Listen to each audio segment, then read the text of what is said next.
kasi naiintindihan. housemates. Kayong apat nga ba iyon?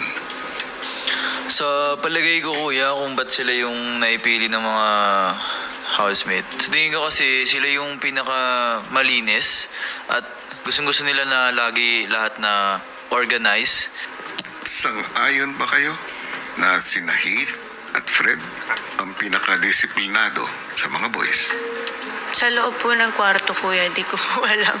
Pero sa labas po, kuya, nakikita ko po na pag naglilinis na po ako ng tables, kuya, nakikita ko po lagi na hindi po sila nagiiwan ng plates nila, kuya. Dinadala po nila ng kusa. Kayo ang hinihirang kong tagapag-alaga ng kalinisan sa loob ng bahay ko.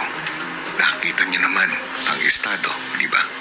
Ang una ninyong task ay bigyang kaayusan ang aking bahay.